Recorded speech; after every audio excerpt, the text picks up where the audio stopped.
حضرت شیخ ابو صالح موسیٰ جنگی دوست علیہ الرحمن ایک نہر کنارے وضو کر رہے تھے کہ پانی کے بہاؤ پر ایک سیب بہتا ہوا آیا۔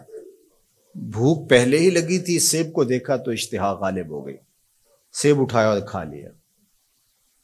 جب کھا چکے تو معاً خیال آیا کہ یہ تو میرا تھا ہی نہیں، تو جدھر سے پانی آ رہا تھا، بہاؤ جدھر سے تھا، ادھر کو سفر شروع کر دیا۔ تھوڑی دیر چلنے کے بعد دیکھا کہ ایک باغ ہے اور اس میں سیب کے درخت ہیں اور اس کی شاخیں پانی کی طرف جھکی ہوئی ہیں۔ مالک باغ کے پاس گئے، کہا کہ آپ کے باغ کا کوئی ٹوٹا ہوا سیب اور میں کھا بیٹھا ہوں، تو اس کی قیمت مجھ سے لے لیجئے یا مجھے معاف کر دیجئے۔ تو مالک باغ کا نام تھا عبداللہ صومعی، اور وہ بھی زاہد، نیک اور پارسا تھے۔ جب انہوں نے دیکھا کہ اس نوجوان نے سیب کھانے پر مجھ سے معذرت کی ہے یا پیسے دینے کے لیے تیار ہے، یہ تو کوئی جوہر ہے، کہا 12 سال میرے باغ کی نوکری کرنی پڑے گی، اس کے بعد ایک شرط اور ہے، پوری کر دو گے تو میں تمہیں معاف کر دوں گا۔ کہا ٹھیک ہے، 12 سال نوکری کرتے رہے۔ کہا اب دوسری شرط ہے کہ میری ایک بیٹی ہے جو آنکھوں سے نابینا ہے، کانوں سے بہری ہے، زبان سے بول نہیں سکتی، اپاہج بھی ہے، چل نہیں سکتی، اس کے ساتھ تمہیں نکاح کرنا ہوگا۔ کہا یہ بھی منظور ہے۔ نکاح ہو گیا۔ کہا اس کمرے میں تمہاری بیوی تمہارا انتظار کر رہی ہے۔ جب کمرے میں دیکھا تو ایک صحیح الاعضاء خوبصورت صاحب جمال خاتون منتظر تھی۔ سمجھا غلطی لگ گئی ہے، واپسی جلدی سے پلٹے اور اتنی تیزی سے پلٹے کہ دروازے کی چوگاٹ کے ساتھ سر لگا اور سر پھٹ گیا اور خون بہ رہا، اور واپس آئے تو شیخ عبداللہ صومعی کہنے لگے کہ کیا ماجرا ہوا؟ کہا کہ وہ کوئی اور خاتون ہے، جو نقشہ آپ نے بتایا تھا وہ تو نہیں ہے۔ کہا وہی میری بیٹی ہے اور آپ کی بیوی ہے۔ وہ بہری اس لیے ہے کہ آج تک اس کے کانوں نے غیر محرم کی آواز نہیں سنی۔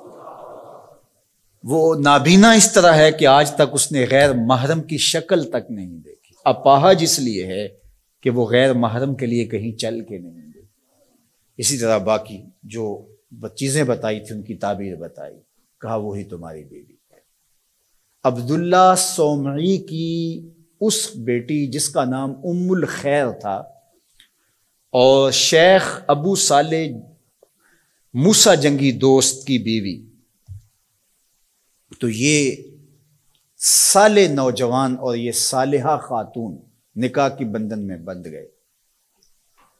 اللہ تعالیٰ نے پھر ان کو ایک فرزند عطا کیا۔ اس فرزند کا نام الشیخ السید عبد القادر جیلانی علیہ رحمہ و رضوان تھا۔ اقبال نے کہا تھا سیرت فرزند از امہات، جوہر صدق و صفا از امہات۔ بیٹوں کی بیٹیوں کی سیرتوں کا جوہر ماؤں سے ہوتا ہے۔ باپ کا رزق حلال اولاد پہ اثر انداز ہوتا ہے۔ رزق حلال اگر آپ کی زندگی میں شامل ہو جائے تو پھر اس کا عملی نتیجہ یہ ہے کہ ایک صالح معاشرت کی بنیاد پڑتی ہے اور آپ صالح معاشرت کے ایک بہترین فرد ہوتے ہیں۔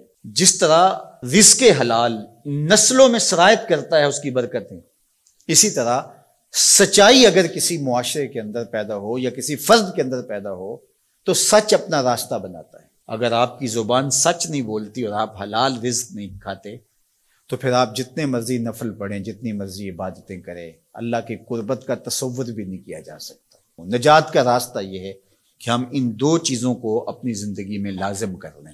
اور آج چونکہ 11 ربیع الثانی ہے اور پوری دنیا کے اوپر حضرت شیخ عبد القادر جیلانی علیہ رحمہ و رضوان کا یوم منایا جاتا ہے، اور چونکہ وہ 11 تاریخ کو لوگوں کو جمع کر کے دین سکھایا کرتے تھے، اور ملا علی قاری نے نزہۃ الخاطر الفاطر فی مناقب شیخ عبد القادر میں لکھا ہے کہ آپ کے خطبے میں اجتماع 70 ہزار لوگوں کا ہوتا تھا، اور یہ ہر 11 کو کیا کرتے تھے۔ اس وجہ سے اپنی سہولت کے لیے جس طرح ہم مقرر کوئی دن کر لیتے ہیں کہ ہر پیر کو محفل ہوگی، ہم مقرر کرتے ہیں ہر ماہ کی پہلی تاریخ کو محفل ہوگی، تو انہوں نے یہ دن مقرر کیا تھا۔ اور اس دن میں جب لوگ دور دور سے آتے، بغداد کے بھی بابو شیخ پہ لوگ جمع ہوتے اور باقی شہروں سے بھی لوگ اس دن آتے کہ چلو آپ کا آواز سنیں گے، تو آنے والوں کو کھانا بھی کھلایا جاتا، کیونکہ حضرت شیخ فرماتے ہیں کہ آدھا فقر بھوکوں کو کھانا کھلانا اور ننگوں کو لباس پہنانا ہے۔ تو جب جو لوگ آتے تھے تو ان کو کھانا بھی کھلایا جاتا تھا۔ اب لوگوں کو صرف کھانا یاد رہ گیا ہے، اور جو واز کیا کرتے تھے، جو اس اجتماع کی روح تھی جس کے لیے سارے لوگ آتے تھے، وہ ہم نے بھلا دیا ہے۔ تو ہم عمومی طور پہ رسم پرست ہو جاتے ہیں، روحیں ہم سے رخصت ہو جاتی ہیں، جو بھی چیزیں ہوتی ہیں ان کی روحیں ختم ہو جاتی ہیں اور ان کی رسمیں باقی رہ جاتی ہیں۔